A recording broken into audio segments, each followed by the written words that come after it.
आज हम आपके साथ इकोनॉमिक्स के क्लास में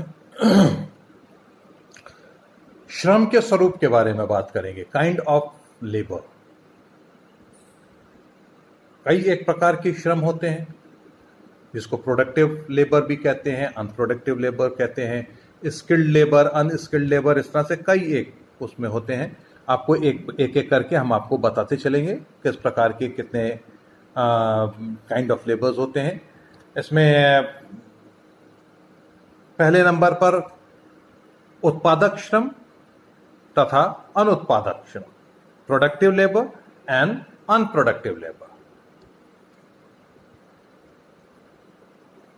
इसमें शुरू से प्रोडक्टिव और अनप्रोडक्टिव लेबर में सारे इकोनॉमिस्ट के अंदर मतभेद रहा कि किसको प्रोडक्टिव माने और किसको अनप्रोडक्टिव माने।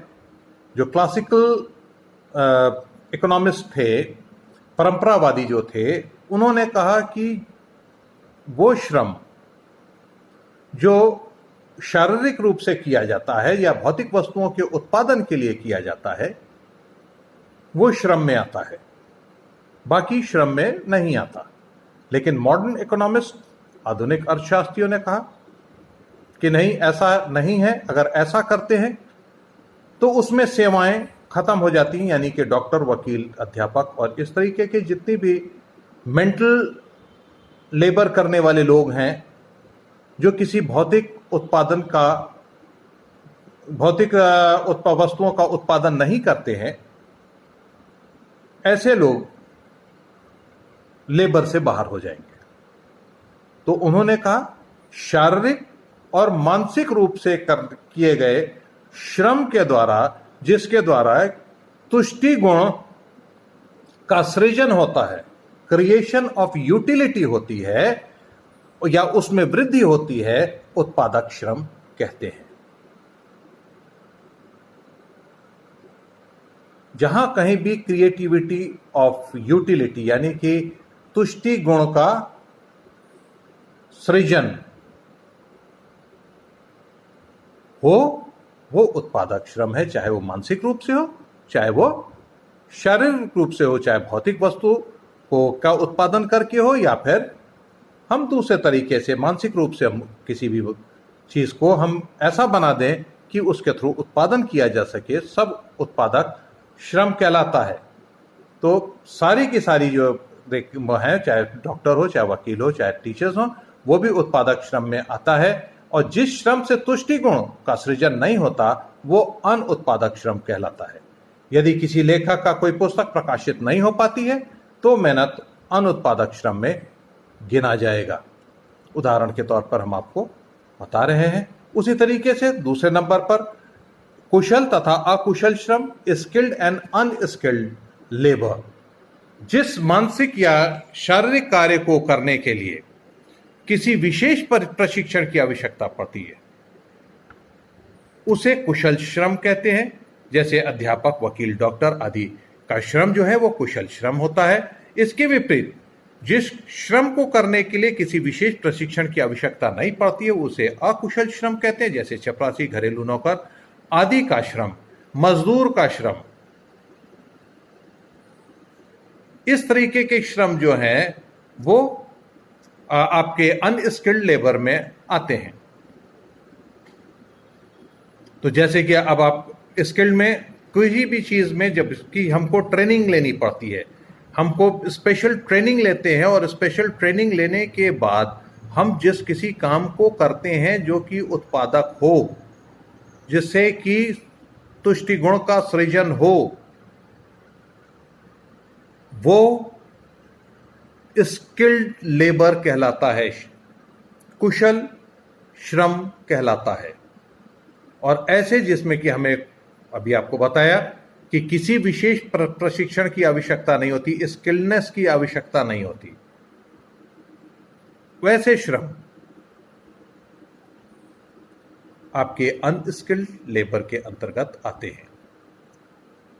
जैसे कि चपरासी का भी हमने आपको उदाहरण दिया, चपरासी का दिया, घर के नौकर का दिया, और उसके बाद हमने मजदूर का दिया। चपरासी को क्या है, ये फाइल यहाँ से ले जाके वहां रख दो, वो फाइल वहां से यहाँ कर दो, ये कर दो, वो कर दो। उसको जितना आप ऑर्डर करते जाएंगे वो करता जाएगा, उसके लिए कोई स्किल की जरूरत नहीं है। उसी तरीके से घर का नौकर बता दिया कि भैया आज ये ऐसे ऐसे ऐसे करना है, वो उतना ही करेगा, उससे ज्यादा नहीं करेगा, क्योंकि उसको आता ही नहीं, वो स्किल्ड ही नहीं है। कोई स्पेशल ट्रेनिंग उसने नहीं ले रखी इस काम के लिए। वो आया है और आपको जैसा आप उसको इंस्ट्रक्ट करते हैं वो करता जाता। वैसे ही मजदूर, आप दिहाड़ी मजदूर के लिए जो भी आप लेकर के आते हैं उसको आप जैसे भी आप इंस्ट्रक्ट करते हैं, भैया यहाँ गड्ढा खोदना, यहाँ करके मिट्टी हटा दो, यहाँ का ये कर दो, वो कर दो, वो मजदूर उतना करके वो चला जाता है। उसके लिए कोई स्पेशल ट्रेनिंग की जरूरत नहीं है। लेकिन उसी में भी स्किल्ड भी हैं, जो मेसन हैं, राजमिस्त्री हैं, वो स्किल्ड लेबर में आएंगे।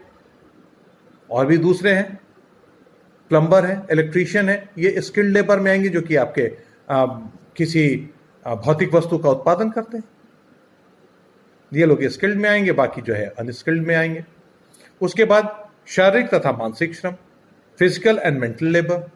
जिस कार्य में मस्तिष्क या बुद्धि की अपेक्षा शरीर का अधिक उपयोग होता है वो शारीरिक श्रम कहते हैं। जैसे कुली है, घरेलू नौकर है, आपका आदि श्रम जो है वो आपका, जैसे खिलाड़ी हैं, ये जो है ज्यादा श्रम करते हैं, शारीरिक श्रम करते हैं। इसके विपरीत जिस कार्य में शरीर की अपेक्षा मस्तिष्क या बुद्धि का अधिक उपयोग होता है उसे मानसिक श्रम कहते हैं। जैसे अध्यापक, डॉक्टर, इंजीनियर, वकील आदि हैं, उनका कार्य है। एक तरह से कह लीजिए, बड़ी सीधी सी बात, कि जो शारीरिक रूप से किया गया हुआ श्रम है, जो कि भौतिक आपके तुष्टि गुण का सृजन करता है, क्रिएशन करता है, यूटिलिटी का, भौतिक वस्तुओं के उत्पादन को करता है, वो शारीरिक श्रम है। और जो मानसिक रूप से कार्य करने वाले हैं और भौतिक वस्तुओं का उत्पादन ना करके उसको उत्पादन करने के लिए लोगों को ट्रेंड करते या फिर उसके लायक बनाते हैं, वो मानसिक श्रम कहलाता है। उसके बाद चौथे नंबर पे है प्रत्यक्ष और अपरोक्ष श्रम, यानी डायरेक्ट और इनडायरेक्ट लेबर। ये श्रम जिसके द्वारा भौतिक वस्तुएं जैसे अनाज, फर्नीचर आदि का उत्पादन होता है वो प्रत्यक्ष श्रम कहा जाता है। उदाहरण के तौर पर किसान है, बढ़ई इत्यादि हैं। ये प्रत्यक्ष, इनका कार्य जो है प्रत्यक्ष श्रम में आता है। किंतु जिस कार्य से भौतिक वस्तुओं का उत्पादन नहीं होता वो परोक्ष या अप्रत्यक्ष श्रम कहलाता है। जैसे सरकारी कर्मचारियों तथा बैंक, बीमा कंपनियों में लगे व्यक्तियों का कार्य। इन लोगों का कार्य इनडायरेक्ट लेबर में आता है और इससे कोई भी भौतिक वस्तु का उत्पादन नहीं होता। जैसे कि अभी हमने आपसे कहा कि बीमा कर्मियों का और सरकारी कर्मचारियों का, बैंक के कर्मचारियों का, बीमा ये भी श्रम करते हैं, क्योंकि ये अंडर लॉ और लीगल एक्टिविटी के अंतर्गत ये कार्य किए जाते हैं। लेकिन इनके कार्य करने के द्वारा कोई भी भौतिक वस्तु का उत्पादन नहीं होता, इसलिए ये इनडायरेक्ट लेबर में आते हैं। और जब कभी भी किसी भी भौतिक वस्तु का उत्पादन हो, चाहे वो उपज हो किसी भी फसल की, चाहे वो फर्नीचर हो, लकड़ी का कोई भी सामान,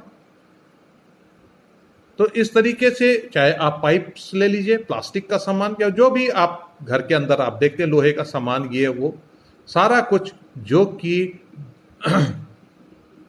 भौतिक रूप वस्तुओं का उत्पादन होता है वो डायरेक्ट, वो दिखाई देता है, वो दिखाई देता है, इसलिए वो डायरेक्ट लेबर के अंतर्गत आता है। और किसान और बढ़ई का कार्य, जो कि जो सरकारी कर्मचारी हैं, बैंक कर्मचारी हैं, बीमा कर्मचारी हैं, इनका कार्य जो है वो दिखाई नहीं देता, लेकिन ये भी उत्पादक श्रम होते हैं। इनके थ्रू उत्पादन होता है मानसिक रूप से, तो ये आपके इनडायरेक्ट लेबर में आते हैं। ये था आज के दिन आपके साथ कि काइंड ऑफ लेबर, 4 तरीके के लेबर हैं। Productive unproductive labour, skilled and unskilled labour, physical and mental labour, and fourth direct और इनडायरेक्ट लेबर। ये 4 लेबर के काइंड होते हैं। इन्हीं के अंतर्गत हम सारे लेबर की कंडीशंस को या इन लेबर डिवीजन को हम करते चले जाते हैं। आज के लिए इतना काफ़ी है। कल अब हम आपको बताएंगे इंपॉर्टेंस ऑफ लेबर।